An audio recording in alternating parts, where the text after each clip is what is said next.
Okay, everybody. I have something really cool to tell you about. If you haven't heard yet about Anchor, it's the easiest way to make a podcast. Let me explain here. It's free. There are creation tools that allow you to record and edit your podcast right from your phone or computer. Anchor will distribute your podcast for you so it can be heard on Spotify, Apple Podcasts, Stitcher, and more. You can make money from your podcast with no minimum listenership. It's everything you need to make a podcast in one single place. Now, the way that you can do this is you got to download the free Anchor app or go to anchor.fm, and then you can get started. It's really fun. We just switched over recently here at All Too Real 2, and I'm enjoying it so far. So be sure to check it out and let us know what you think.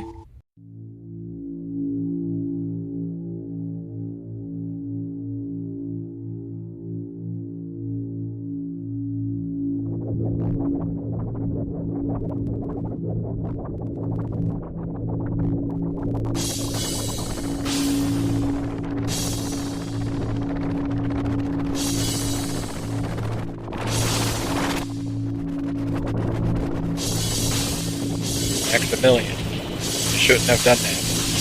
He was a good man.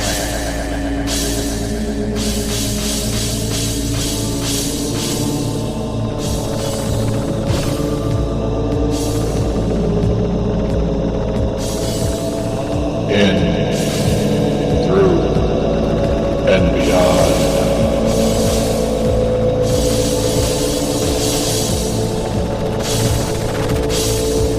In, through, and beyond.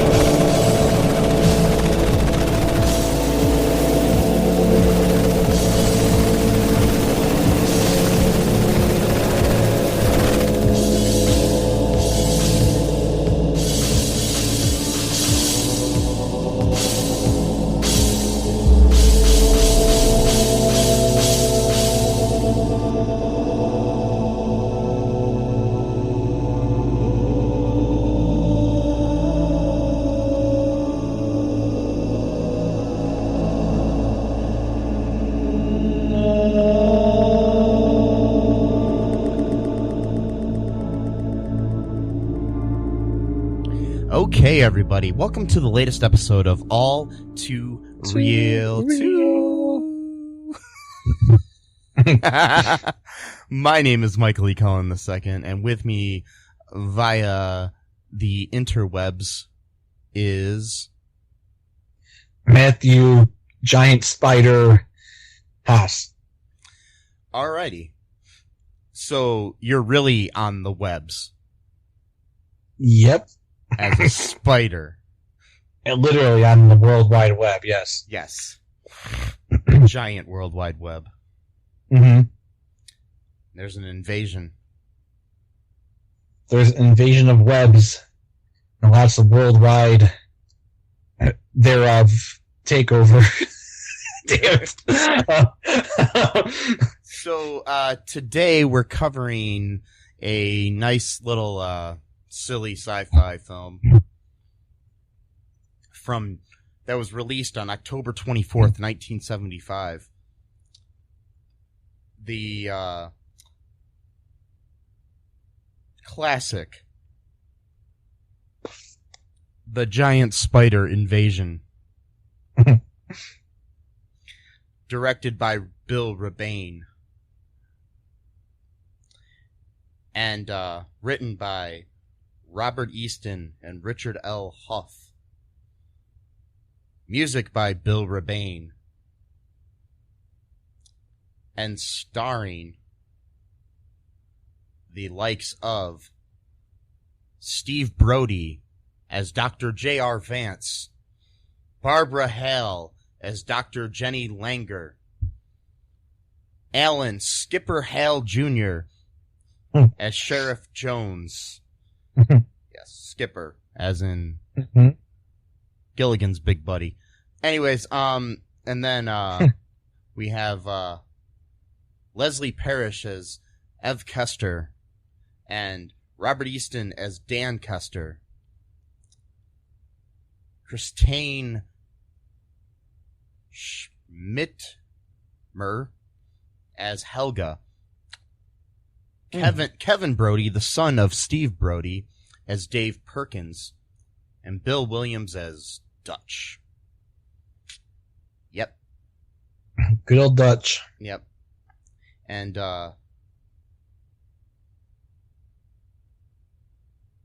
Bill Williams was married to Barbara Hale, who also was in the movie as Dr. Jenny Langer, as we said. So, yeah. There's a little bit of nepotism in this movie. Yeah. There's a father and a son, and then there's a husband and wife. And then there's two people with the last name Hale that I don't believe are related to each other. So, it's a package deal. Yes. You get both for the price of one, so, Yes. And the movie did cost $300,000. Which is not a lot of money back then. No, not even back then. Yep. It made $15 million, so that's a pretty good, yes. Profit. This was a very successful film. Surprisingly. Yeah, surprisingly. It was filmed in Easton, Easton and Easton, who Robert Easton, who was a friend of Bill Redbane. He came up with the idea. Robert Easton was also the creepy pedophilic guy in the movie. And but the film was shot in Merrill, Wisconsin and Gleason, Wisconsin. So what happened in this movie here, Matt? So many things. I mean, it's kind of a weird movie like that where there's actually a lot of dialogue in it, for one thing, which I was surprised to see because I was expecting some kind of like just silly spectacle type of movie. But really, I want to say almost the first half of the movie is pretty much just mostly dialogue, except for like the very beginning when the eggs or the meteorite or whatever it was crashes into this person's farm, and then we don't really see much of that afterwards, except for like a spider crawling here and there or whatever, and it kills one person I think immediately, but then we don't really see much of that until about, I want to say, almost 40 minutes into the film after that. And basically it's about this like meteorite or something crashes into this guy's farm in Wisconsin somewhere, and it just like it starts off like a really small spider, but it just keeps getting bigger throughout the movie. They didn't really explain why it got bigger, but it did. And then and there was like more of them too, like little eggs. So like there was like all kinds of spiders just kind of climbing all over the place around the farm and other parts of the town. It kind of had like this weird like religious undertone to it. Like I don't know if they were really saying like it's religious, but like there's like this revivalist preacher in town who was like talking about like the wages of sin and all this kind of stuff, and that kind of played into the whole like apocalyptic aspect of the movie of like those giant spiders going around and killing people and we can't stop it and all this kind of stuff. And there was like this dude acting in this movie is hilarious. Some of it's really good, some of it's just terrible. It's kind of weird. It's like you get some people who are like almost acting like they're like Shakespearean, like taking this movie so seriously. Then you've got other people who are like just obviously not really there. And you literally have Alan Hale Jr. phoning in his performance, because half of his performance is him sitting at his desk on a phone. Right. Yeah, he's literally phoning it. And he plays this guy who's just like way too like jovial. Like, I mean, like everything's a joke to him. Literally everything. Like, yeah, I mean, it's pretty much the same kind of character he played on Gilligan's Island and like everything else I've ever seen him in. But I've only seen him in a few things, so I don't know. So yeah, me too. I've only seen 2 things. Yeah, he could have more depth to his acting abilities than I know. I don't know. So. Mm-hmm. And I'm trying to remember what else happened because I watched it a week ago and I kind of watched it again, and because there is a lot of depth to it, so it's kind of hard to pin it down because like it almost seemed like they were trying to make like 3 different movies all at the same time, so it's kind of hard to like because like there's so many different like plot points or like plot A or plot B and then there's plot C, and it all comes back to the preacher guy at the very end when they start playing his fire and brimstone speech or whatever, or his sermon. Yeah, I mean, like, according to Wikipedia, there are several subplots. Did you want me to read them off? Yeah, like, because I can only think of 3, but yeah. 3 main ones. Like, go ahead. Okay, the subplots include Dan Kester and his hate relationship with his wife, Ev. Dan's adulterous affair with the local barmaid, Helga. Dave Perkins' attempt to make out with Ev's underage sister, Terry. A fundamentalist preacher leading a revival meeting.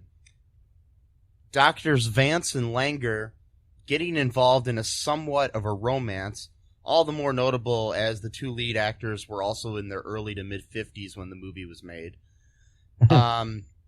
The eventual panic that results when the townspeople are confronted with the spider. And then the invasion is deduced with various scientific-sounding language to be the result of somewhat interdimensional gateway, and is ultimately, and at the end it's thwarted by the doctors. Yeah, this movie is funky as all get out.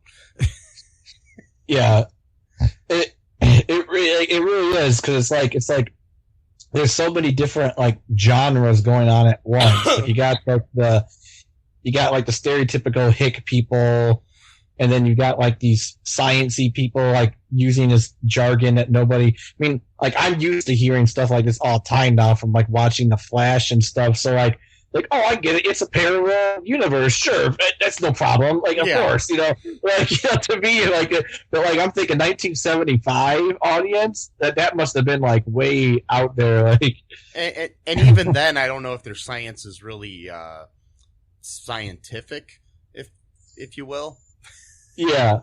It's kind of like pseudoscience for, or oh, gee whiz kind of science for movies, that it's like, yeah, sure, that plot devised science. Right. Because when they said something about because when they said something about like the neutron, I was like, neutron? That's kind of weird, because usually in the newer stuff we're talking about like tachyons or negative tachyons. I'm like, a neutron? That's so old school, man. That's so old school sci-fi. Neutrons, we all know that neutrons can't, cause a parallel dimension. That's like grade school right there. Of course we know that.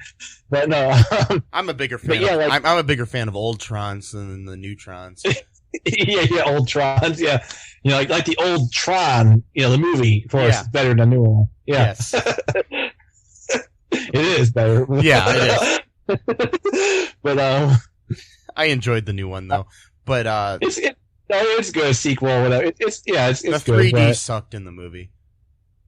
It did. I don't remember. Yeah, I saw it in the theaters with you, and oh yeah, that's right. Yeah. Yeah. Well, that was like 10 years ago. Yeah, it was, but still, it. I remember it, and I just remember the 3D being very underwhelming. Yeah. Yeah. So the whole like underage thing, that creeped me out the most. Like, like it's, for one thing, they couldn't even like do like a regular type of relationship thing. Like, they had to make it more complex than they needed to, where it's like, okay, let's just say, he's married to this woman that he hates and she hates him, and she's got a daughter from another relationship, and that's a stepdaughter. No, it's her sister. Exactly. That's what I'm saying. Like, that would make more sense. Oh, okay, instead of having this, instead of having this weird relationship where that's her younger sister living with her, and so he is like not the stepdad of her, but he's like the legal guardian of her. It's like, why make it more complicated than it needs to be? You know what I mean? Like, you're trying to like be all like Shakespearean here, like, oh, this is going to be the movie that's going to break me out or whatever. Come on, like, and then like everybody in town wants to get with her. Like, everyone, like, of course, like the kid, which, he's like 17, so it makes sense. He's like around her age, or whatever. But no, he might be 18 or something. I don't know, but yeah, because he works for a newspaper. But that's right. Yeah, he's like the son of the owner of like a newspaper in town or whatever. And he's like the ace reporter, probably nepotism in the movie itself, as well as the making of the movie. So and he, the actor who plays him, that's Dave Perkins, that character. He is the son of the actor who plays Dr. Vance. Jeez. Okay. Wow. Yeah. It's interesting. So like, he wants to get with her, and he takes her to like a junkyard to make out with her. And then I think that's when the car stops working, like all of the electronics start malfunctioning. And then, but yeah, her stepdad / step uncle, step guardian, whatever, he like tries to bribe her for sex with like these diamonds that came inside of the, like that were part of like the eggs or the spiders. Like they had these little diamond things or whatever that really weren't worth much, but if you had a whole bunch of them, they would be worth something. So like he's like trying to like bribe her, which is creepy, and then like not to mention like illegal. I mean, this is Wisconsin in the 70s. Who knows back then, whatever. But like, and then like later on, the dude's cousin who works at like a jewelry, like not a shop, but like an appraiser or whatever. He comes over to the house and tries to. It's like, okay, we already got one creepy older dude trying to like bribe an underage girl for sex in a movie. It's already weird to begin with and creepy and questionably legal, even at standpoint. Then you got the second guy doing it. It's like, all right, how many times do you want to make this point? Like, what the hell are you doing here? And then and everybody in the movie looks like they belong in the Manson family. Yeah, they do. Yeah. And I mean everybody, not just like oh yeah, especially the wife. Yeah. She looks like too. Not only that, this whole movie starts off with this creepy like older adult trying to like seduce the younger / underage person. Like why were they obsessed with this in this movie? Like this one theme is like cuts across the entire film, which is about a fucking spider invasion. Like, what does this have to do with a goddamn giant spider? But anyway, maybe it's a metaphor. Yeah, metaphor. The spider is the patriarchy trying to press down upon man and woman, and And the invasion is the man trying to invade the woman's body and take her over and and invade her soul. And I'm guessing they didn't think that deeply, but no, I don't think so. That's like a meandering of like a pothead in the 60s. I don't even think they even had that going on for them. I think they were just totally trying to be like shocking. Because like in the beginning, it's actually the wife. She's like an alcoholic. She's always drinking all the time, and she's like hitting on the young guy who's waiting on his date. Who's her younger sister. He's out the porch, waiting on her to get ready, and she's out on the porch. But you see, Matt, that's her trying to escape her reality and get out of the oppression that she has from the man. Maybe, or it could have just been because she was drunk and horny. You know? No, man, this is deeper. No, I don't think it's deeper than that at all. because she apparently gets horny when she gets drunk, because later on she calls that Dutch guy who owns like the town diner and basically like asks him to bring some liquor to the house because she ran out of it, and she said that she would be very appreciative when he got there. I wonder what that means. Well, we know what it means because the next scene it shows her in a fucking bathrobe walking him out the door. So yeah. She just made him cookies and when that happened, something spilled on her clothes and she needed to go put on a bathrobe. Yeah, that's what happened. Yeah. And the other thing too about this movie, all the men wear back braces for some reason. I'm not sure if that's a metaphor for something too. Like, what's with the weird back brace thing? Dutch wears one, and then because he almost forgets it, and she's like, "Oh, you forgot something," and she gives him his back brace. But then later on, the dude who owns the farm has a back brace too. It's like, okay. Well, I think the dude who had it first, because that was when he was having. He almost forgot it when he was sleeping with the barmaid. Oh. And then, because he almost forgot it when he was going to go home to be with Ev. Oh, okay. Yeah. And it's like, you don't want to forget this. Yeah. And yeah. I don't. Yeah.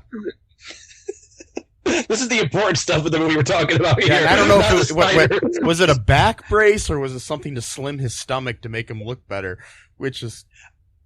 Well, I think that was before they started making those things. Oh, I mean, maybe. I don't know.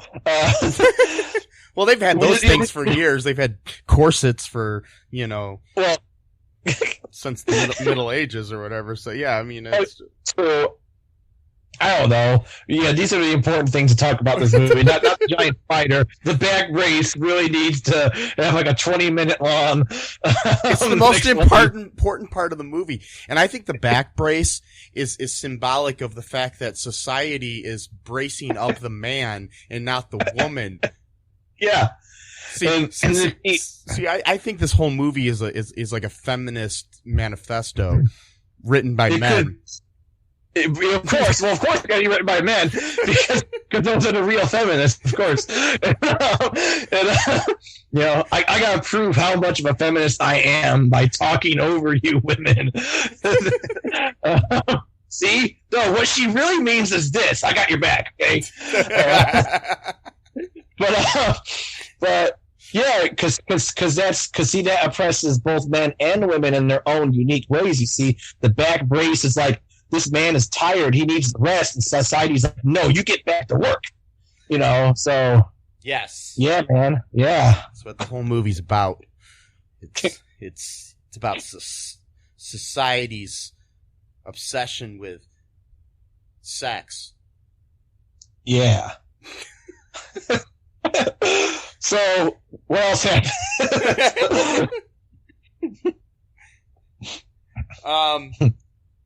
Well, I mean, we have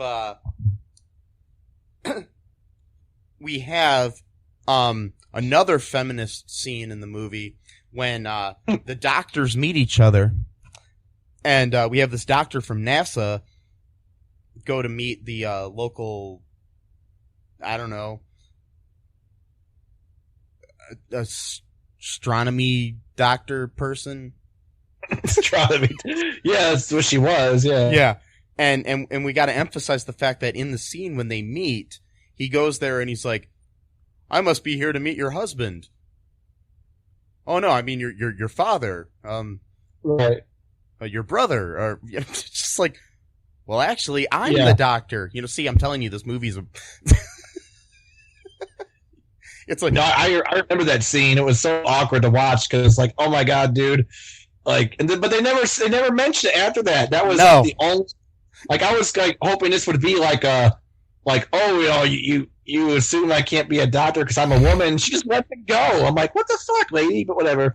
Well, no. What it's telling you, Matt, is that once you are told that women can have power and be in powerful positions, men readily accept that. Yeah, but it's very. I'm being sarcastic. Anyways, very underhanded way of doing it because like nothing came from that other than like, oh, Okay, I guess a woman can be astronomer. Awesome! Like that's some big fucking revelation. Like, see what I'm saying is it's showing how easily we as a society can accept women in roles of power and in intelligence. Yeah, because this movie came out in 1975, and we still don't even have a woman president yet. We still have the B2 movement, Hollywood, all that Weinstein bullshit, you know. So so much has progressed in 45 years. This movie was just years ahead of itself. Yeah, unfortunately. But, no, it wasn't, Matt. I know it wasn't. Yeah, I do remember that scene though. I'm like, oh god, this is awkward. He keeps like listing off all these different male relatives. I'm like, okay, but think about logically. Why else would she be there? Like, the original scene was him, just mentioning, like 40 different types of people that could have been the. Like your cousin, your third cousin, your uncle, your step uncle, that guy. What? Then he started being like, positions she could be. It's like, what are you, the janitor? Are you the maid? Or are you the Right. God, it was the most awkward scene I've seen in a movie in years. It was. And then right after that, she offers him tea. I'm like, okay, so you just blew the point. Like, he's like, what the fuck is this movie trying to do? Like. Well, it's trying to show you that in society, women can be two different types of. Yeah, I think we're looking way too into that. Hey Matt, do you want to take a break now and then come back and talk more about the greatest feminist manifesto that was ever put to film? Sure. Okay, we'll be right back. Hi, folks. This is Michael E. Cullen II from the podcast that you're listening to right now, along with manager Matthew Haas. You got promoted? Yes. Damn it. Okay, anyways, folks, do you like the show Superstore? Well, I don't know. I asked the folks and nobody's answering me. Because they're not here. Oh, but we love damn it. Yeah, we love it, though. Okay, folks, if you like it as much as we do, you're really going to like the Super Story podcast, which is a podcast where Matthew and I go episode by episode and give our little opinions and thoughts on it. Sometimes we have guests, sometimes we don't. Just depends on how we're feeling.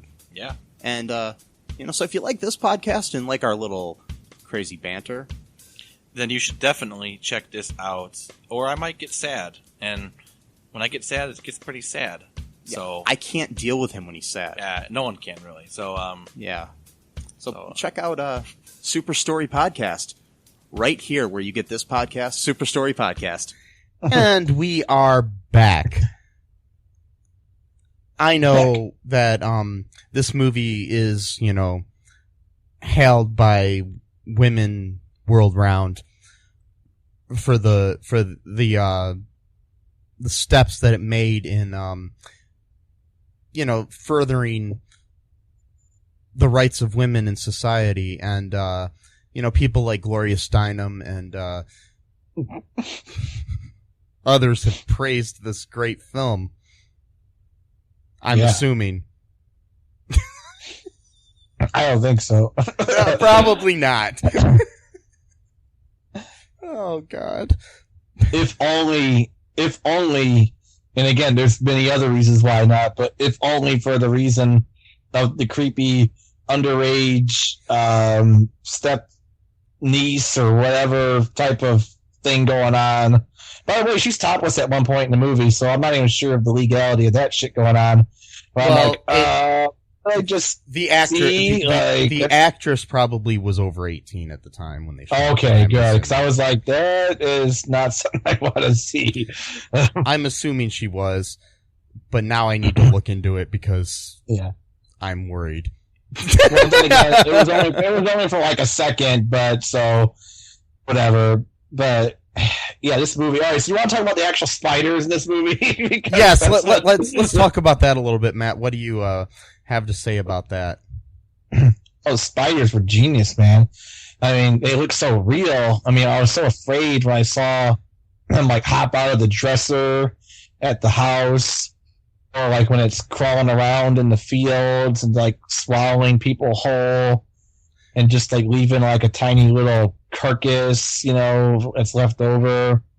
The blender scene was pretty hilarious, where the drunk wife is making herself a Bloody Mary and the spider crawls in the blender and she doesn't know it and she turns it on and then she takes a drink of it and drinks spider. Gross. I do that all the time. What, you make Bloody Marys, Spider Marys? Yes. I put Lysol, spiders, and bleach. And because our dear leader, dear Fuhrer, said, hey, you could cure the coronavirus by, giving yourself disinfectant inside of your body. So there you go. But he claimed it was sarcasm, so it's okay. Oh, yeah, of course. Yeah, I used to know kids like that in junior high who would humiliate themselves and then be like, it was a joke. Yeah, no. Yeah. You're making it worse for yourself. Because the greatest place in the world to talk about, to be sarcastic, is at a press briefing 6 weeks into a pandemic. Yeah. Because, you remember that great scene in Independence Day when Bill Pullman, as the president, came out and he started making jokes about the alien invasion? Yeah, those are in the deleted scenes. They're really good, though. You remember the scene in this movie that we're talking about when Alan Hale, as the sheriff, came on TV and started making sarcastic jokes about how we're being invaded by spiders? Mm-hmm. Wait, that's awesome. Neither one of those things fucking happen in the movies because the movies make more sense than the fucking reality. Yeah, Skipper/Sheriff Chucklefuck, didn't even make jokes about the giant spider. No. At least not at a press conference. Yeah, maybe when he was drinking at the diner, that's one thing, but not when you're on the job. You're all business. I mean, come on. Oh God. Jesus Christ. By the way, in the movie, he's getting a bunch of phone calls at first when people are having issues with like their cars not starting like I just did a Boston accent by mistake. Car's not starting. No, I can't do it now. I only did it once by accident. Park your car in Harvard Yard. So anyone who's like under the age of 25, 22 years old, he mentions at some point for a person to go look through the Yellow Pages, and I need to explain that. So Yellow Pages were a book of phone numbers back in the day, and they had like the phone numbers of like businesses, and the White Pages were like for like regular people's phone numbers, some businesses, but the Yellow Pages were more like, I think you had to pay maybe a little bit more to get in the Yellow Pages, not sure, but those were the more popular businesses in town. Just wanted to throw that little factoid out there. Yes, that is something good to throw out of the movie. Literally, no. No one needs them anymore. Well, unless they don't have a cell phone, but whatever. Yeah. So the spiders, the spiders were huge, and they looked like toy. Like they literally looked like stuffed animal toys, like the ones coming out of the dresser, at least, that were attacking. Well, I think a lot of them were real. Oh, really? Yeah, like because I mean, a lot of times they were crawling around on the ground for real. So. Oh. I think the ones coming out of the little coconut-shaped pods that they came out of were real little tarantulas or something. Oh God! Ugh. Yeah, scares me. Yeah, spiders don't freak me out that much. Maybe if they're crawling on me, they would. But they would. I got a weird relationship with spiders myself. I mean, I don't like them. Were you married to one at one time? And yeah, no, I was. No, like I always never wanted to destroy cobwebs because I just felt bad. Spider put all this effort into, setting up a trap for, unsuspecting creatures to murder and eat. And then I felt bad, destroying that trap for them because, like, they need to eat too. And, like, I don't know, they're not, actually a lot of spiders are very playful even. Like, they're not as scary as, as people think they are. But I would never have one as a pet, but, like, I literally used to be a spider in my bedroom a long time ago. And we got this weird thing, like, where, like, it would literally crawl out of its nook if I was, like, had to lie down for too long, and would literally just, like, stare at me for, like, a few seconds, like, disapproving of me, like, you got the light on, boy. So I turn the light off, and it goes back to bed. So we kind of had, like, our own, like, we kind of synced up our sleeping schedules, which was nice. Then it bit me, and I got a terrible infection. But, That's how my last relationship was. Like,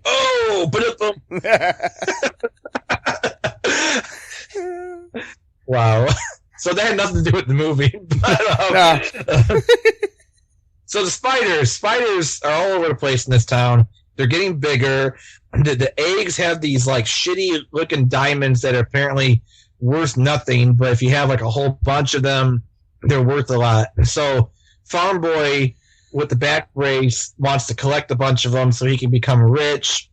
He tries to bribe his underage stepniece with sex with it. She rejects him because she doesn't think that the diamonds are really worth anything or they're not real diamonds. Then he goes off like, well, I'm going to find more. He gets killed by the giant spider. And then the wife gets killed first. She gets killed first, and then he gets killed like a day later. And then the dude's cousin has the diamond. He tries to bribe her for sex. She rejects him. So at least she's rejecting these creepy old guys. That's nice.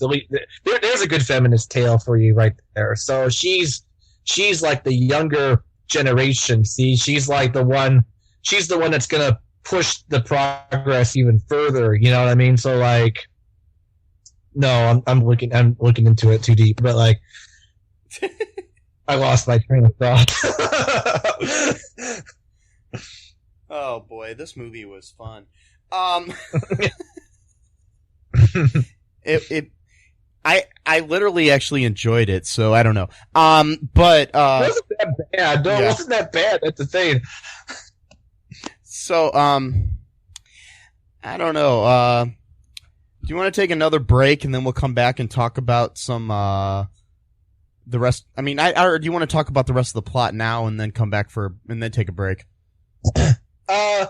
Take a break now and then we can discuss the rest of the plot or rest of the movie, whatever. Yeah, and then we'll talk about some, like, reviews and some trivia here too. Okay. We'll be right back, folks. Hey, folks, this is Michael E. Cullen II from the podcast that you're listening to right now, along with Matthew Haas. We just wanted to tell you about our great podcast called Super. It's called All Too Real. And on that show, what do we do, Matt?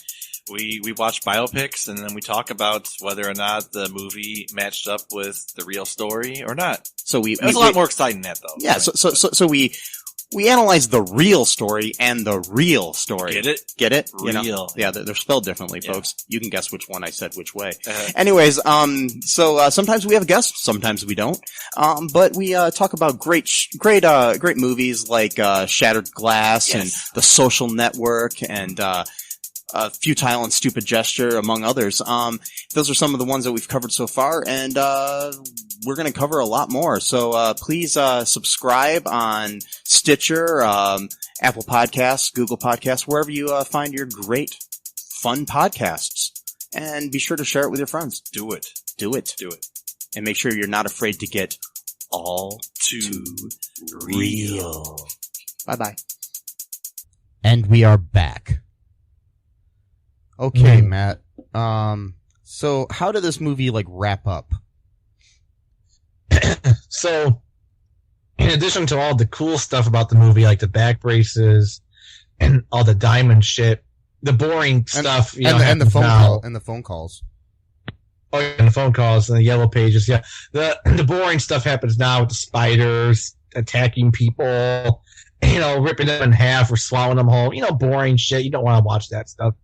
But the best part of it is that the giant spider is obviously a fucking car, a bug to be exact, with like spider legs attached to it. I mean, it's so painfully obvious that a car is driving this thing around town, and then you got these militia townspeople, like everybody owns a gun, of course, you know, and they're like, we're gonna kill a spider, and then like, you know, like just creating like this sort of mob mentality, and then the sheriff is trying to like, you know, hold them down or whatever, but they won't listen to him, so they're all like, we're all gonna fight the spider together, and it doesn't do shit, you know, the rifles, and the spider's like attacking all of them and eating them, and then, you know, they're trying to, you know,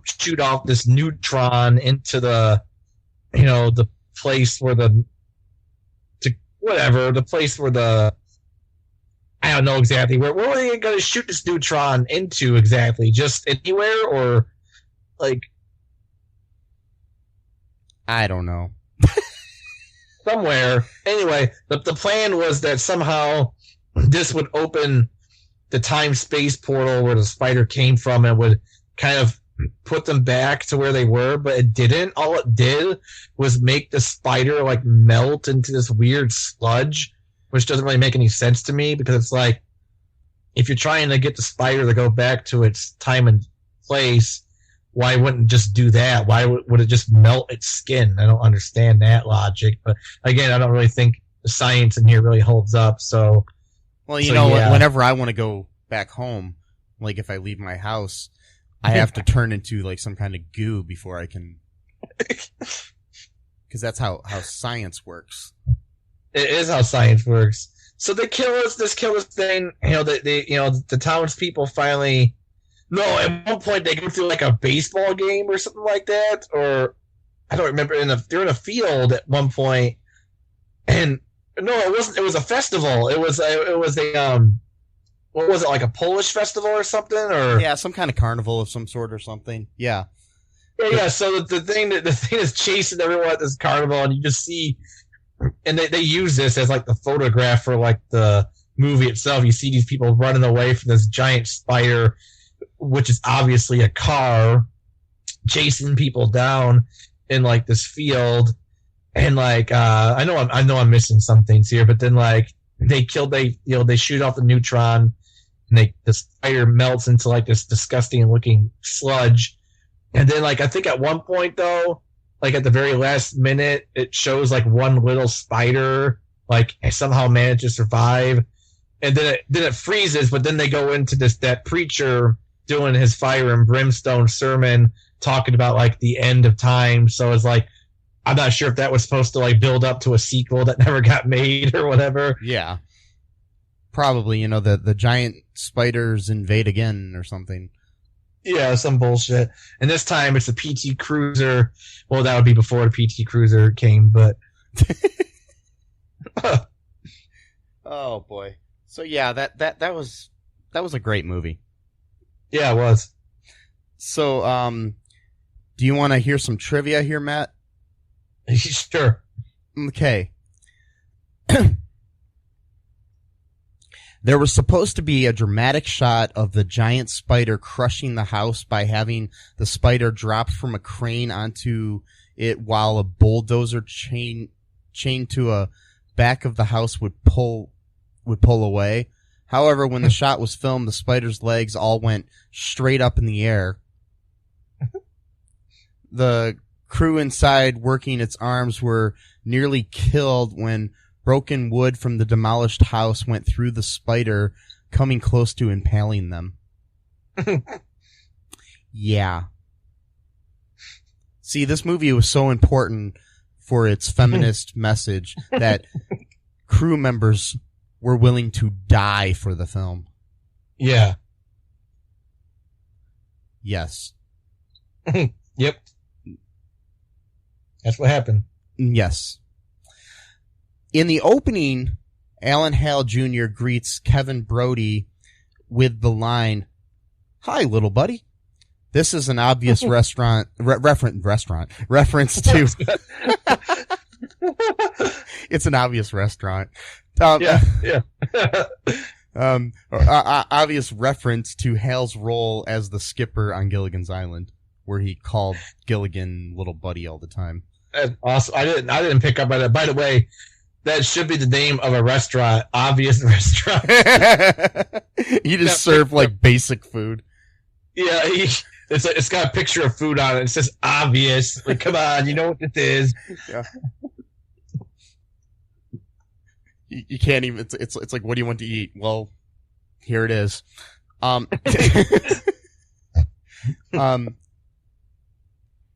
There was supposed to be a shot of a big spider in a tree bursting into flames. To achieve this, the director covered a large prop spider with gunpowder and had 2 crew members sitting above it in the tree who would drop a match on the spider. The director got the camera up to the very fast frames per second to achieve a slow motion look and had them drop the first match. Nothing happened, so they dropped a second. Still nothing happened. So they lit the entire book of matches and dropped it onto the spider with nothing happening. The director turned off the camera, and immediately afterwards a huge explosion and fireball shot up, burning the hair off the crew members and starting several small brush fires. The director was furious that he wasn't able to get the shot on film. Jesus Christ. These guys lost their fucking hair because of a fucked up... Oh my god. The framework for the VW, the Volkswagen Giant Spider, was recently found in the woods and put on display in Gleason, Wisconsin. Found in the woods? Yeah, they just left it there when they were done filming. Yeah. Wow. This was a surprise box office success. It was one of the top 50 grossing movies of 1975. You gotta remember too, this was competing with Jaws. Yeah. I mean, Jaws was obviously the top grossing film that year, but still.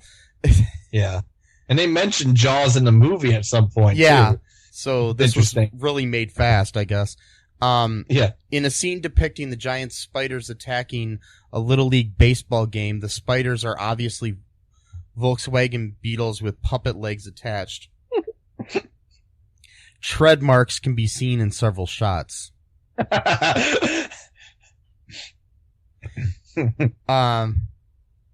In May of 2005, there was a Bill Redbane Film Festival in Madison, Wisconsin that featured this film. Hosting the festival were Michael J. Nelson and Kevin Murphy of the TV series Mystery Science Theater 3000, which had featured the Great Spider Invasion in a 1997 episode. Nelson and Murphy said despite their lampooning of the film on MST3K, they actually admired Redbane because he was able to make the film with such a low budget.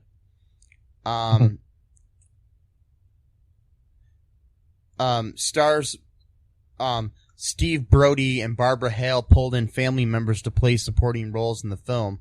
Brodie's son, Kevin Brodie, played Dave Perkins, and Hale's husband, Bill Williams, came in to play the role of Dutch, as we stated earlier.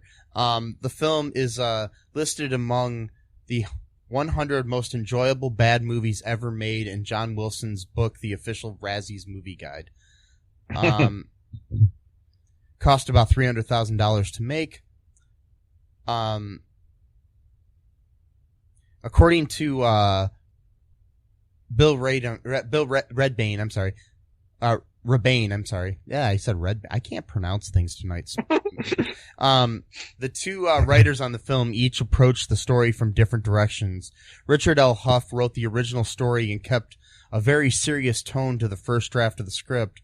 Robert Easton, on the other hand, lent the film a comical tone, writing most of the colorful dialogue for his character, the creepy uncle, and other locals. The film's rather infamous jokes are credited to him as well. Combining both writers' material resulted in an oddball tone for the script. Yeah.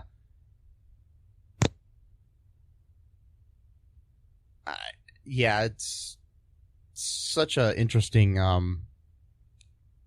film. Stephen King is a big fan of the film as well.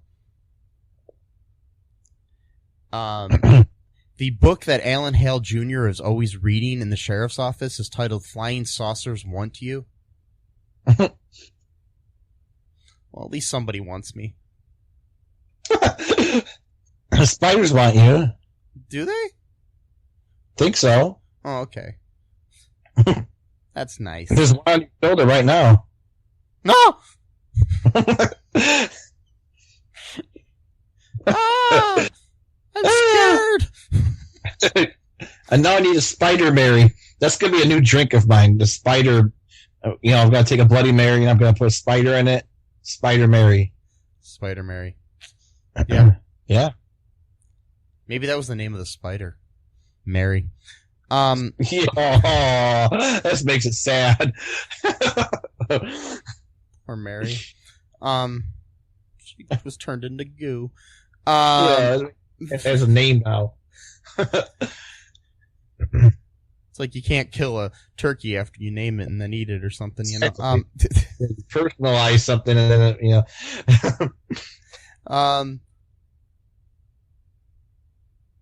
Okay, I found some reviews here, Matt.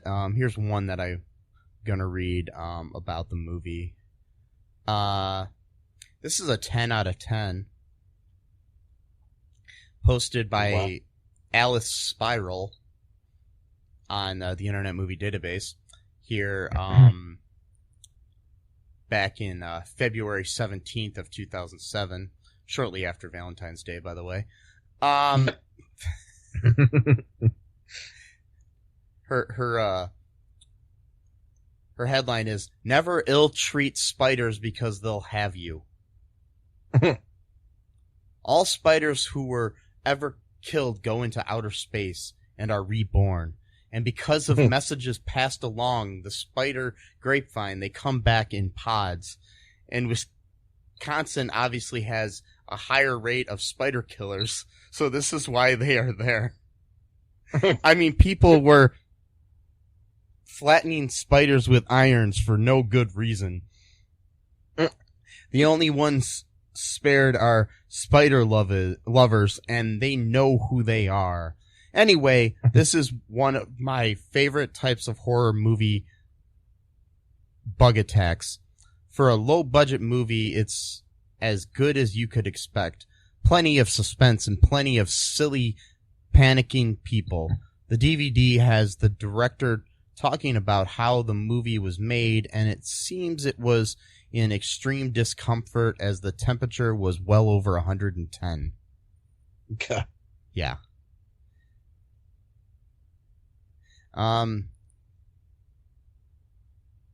Here's a 2 out of 10 review from Aaron1375 from October 25th, which is right before Halloween of 2002. Well, there is one giant spider. Why this movie is called Giant Spider Invasion, I will never know. For one, there is only one giant spider. Two, it isn't really an invasion. The plot starts at some redneck's home where from out of the blue something lands in their backyard. Then a bunch of TV stars and B-movie stars try to figure out what happened. Then a giant spider, which I believe is really a dune buggy terrorizing the countryside. For the most part, the spiders are just tarantulas, which are rather big but not giant. You would love the scene where they discuss black holes and how they relate to the spiders, as well as how they kill the spiders, because it's a clear example of cheap movie science. Okay, so that was that. Okay. Got all that wrong, but okay. Yeah, I know. Because it's called the Giant Spider Invasion, not the Giant Spiders Invasion, so it can be only one. It's fine. Whatever. Can an invasion be just one thing, though? I don't know. I maybe not. I always assumed anything. Well, I guess because they call it a home invasion when a guy breaks into your house. Right, and plus too, it wasn't.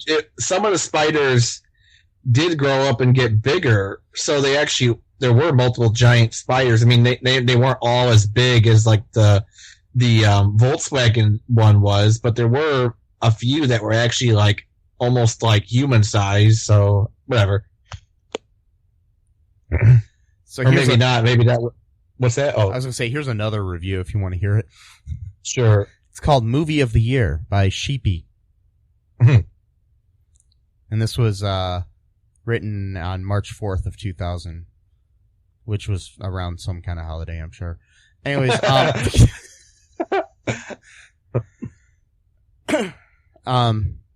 man, was this an absolute perfect movie. Brilliant.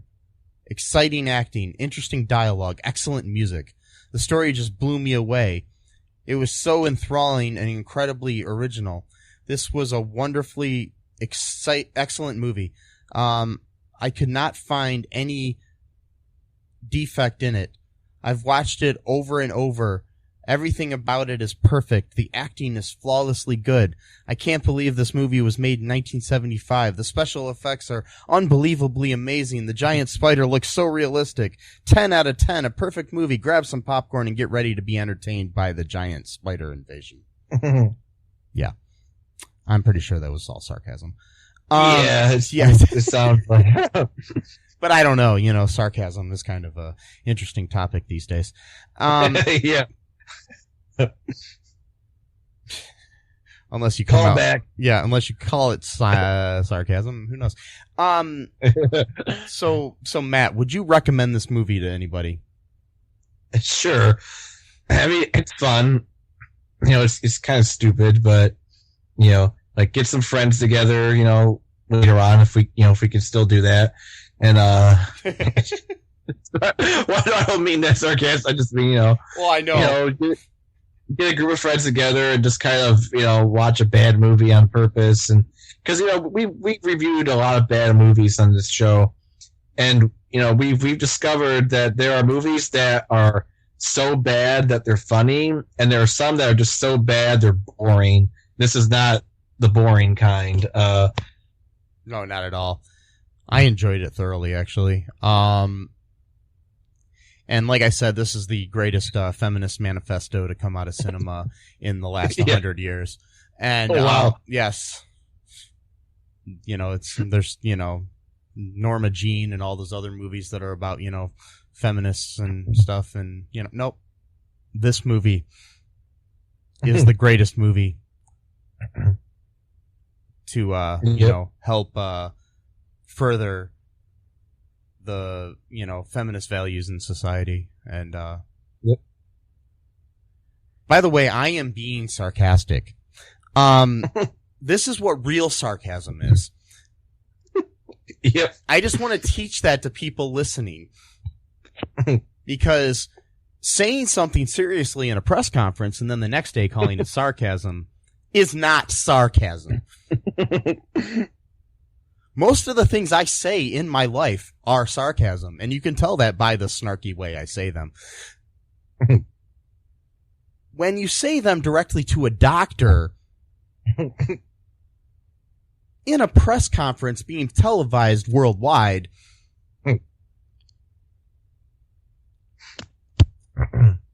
in a serious tone, that is not sarcasm. Nope. No.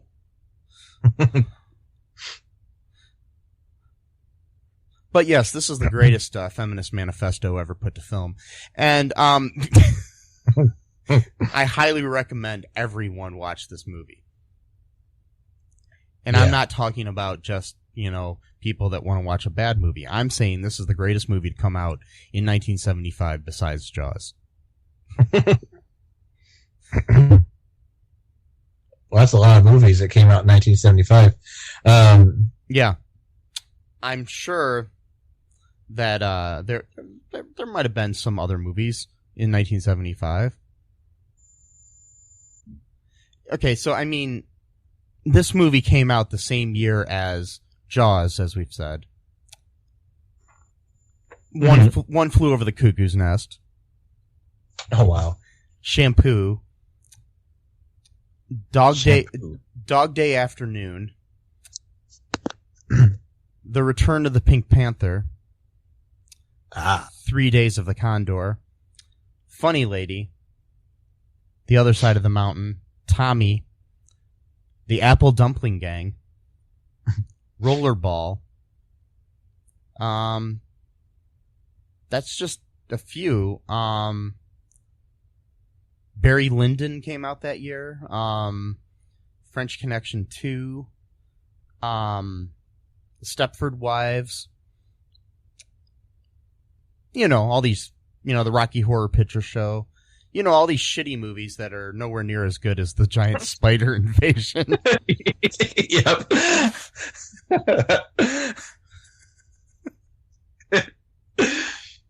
Oh, because tell me, do any of those have a good feminist manifesto buried deep within their plots? I mean, not even close. Especially Return of the Pink Panther. That's just mockery right there. Yes. You know, they use the color pink as a way to actually, you know, make fun of women as opposed to, you know, lifting them up, you know. So, yes. You know, it's obvious, you know, just mockery that's just oozing out of those kind of movies, you know. And then you have the Rocky Horror Picture Show, which is just totally downplaying the idea of femininity by having, you know, Tim Curry dress up like a woman. Oh, I know, yeah, because, you know, transgender people are so bad, you know, they're, you know. Anyway, this is sarcasm, by the way, people. That definitely is sarcasm. Yes. Oh, boy. God. So, I tell you what, though, Tim Curry can pull off any look he wants. Oh, yeah. Any look he wants. Tim Curry is a god. Anyways, so, anything else, Matt, before we sign off today? You know what? Well, I am gonna set up, you know, a website soon. I don't have it, you know, ready right now, but, you know, where I'm gonna, you know, kind of put, you know, like a lot of my music and stuff on, like sell my albums and stuff like that. So, you know, whenever I get that up, maybe I'll plug that, you know, and, you know, other stuff too, some of my articles, some of my writings, just, you know, a general creative space, you know, of mine.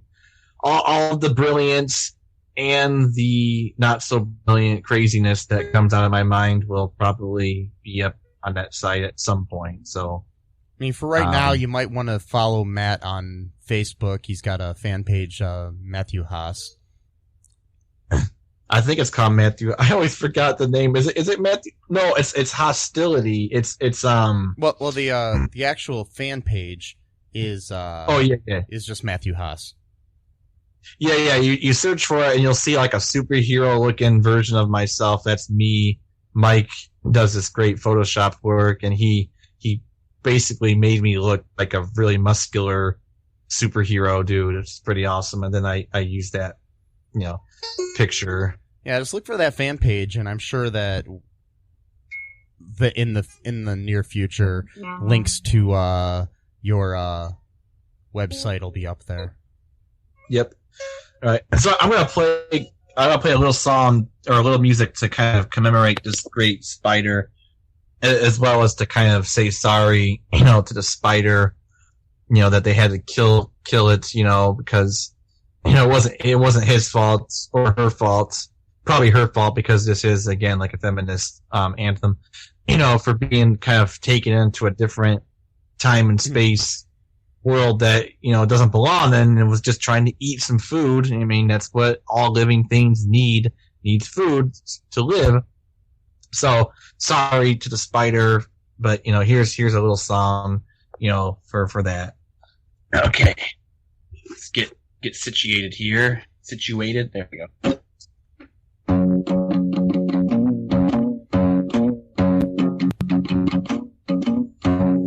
Giant spider. Giant spider.